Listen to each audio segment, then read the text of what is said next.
In my first term, I defended, and like nobody, Christians against hate and bigotry. Nobody did what I did, and Marxist aggression. No president has ever done what I've done for Christians before. I restored religious liberty for doctors, nurses, teachers, and faith groups like the beautiful Little Sisters of the Poor. We defended them very strongly. I stopped the IRS from using the Johnson Amendment. That's after Lyndon Johnson, who had a problem with a certain pastor in Houston. Didn't like him, so he passed an amendment that was a disaster. To interfere with pastors' freedom of speech. He wouldn't let pastors even discuss anything having to do with politics. And if they did do that, they'd take away their tax-exempt status. So pastors were afraid because they need the tax-exempt status in order to do what they have to do. And we want to listen to our pastors. We don't want them to be silenced because these pastors are incredible people. That's right. I listen to you. Sometimes I don't listen well enough, though, I will say. You know, Franklin Graham, you probably heard me say this. I said it a couple of times. But he's a great guy and always been a supporter of mine. He was never a supporter of people politically. Probably he can't be. But he was always a supporter, and openly. But he wrote me a letter a few weeks ago. He said, President Trump, I love listening to your stories. You're a great storyteller. That was very nice. He said, but please, if it's possible, it'll be even better. Don't use foul language. He told me, please, do away with foul language. If you don't use foul language, it will be even better. And I thought about it, and I tried it for a couple of nights, actually. Actually, it didn't work out so well. It was, you know, when I get to the punchline, I'm ready to use that one word, just one, Franklin, one word. And then I use a politically correct word, and the whole thing just falls flat. But I try. I'm trying, Franklin, I'm telling you. No, he's a good man. He's a good man. I issued guidance making clear that the right to freedom of worship does not end at the door of a public school. We know that. I was the first and only president to convene a meeting at the United Nations to end religious persecution worldwide. That's the first president to do it. They didn't want to get into it. All of these very religious presidents that you've had, you know, religious in quotes, they said, no, we'll pass on that. But I went and I did it, and I was proud to do it. For 4 years, I stood proudly with our friend and ally, the State of Israel.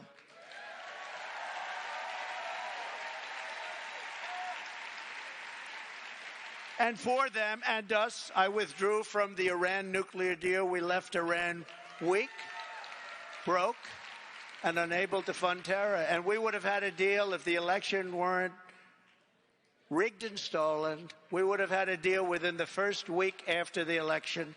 Instead, Iran is now a very wealthy country. They were a poor country. I said nobody can buy from them. If you buy from them, you can't do business with the U.S. And China didn't buy, and nobody bought, and they didn't have the money to give to Hamas and Hezbollah. They had no money. They were broke. A Democrat congressman was on a show called Deface the Nation. Do you know? Ladies and gentlemen, it's Deface the Nation. You know, they spend millions of dollars with people to try and build up their name, and then Trump comes up, makes a speech. Look at all the television. Trump comes up, makes a speech, and you go Deface the Nation. So much for that PR campaign. But it's true. It is a defacing of the nation in many cases. The others are no different. ABC, NBC, CBS, they're all bad. But, you know, we have to bring back an honest press. If we don't bring back honesty in our press, this whole thing is not going to work. But I kept my promise, recognized Israel's eternal capital, and opened the American embassy in Jerusalem. It was a big deal.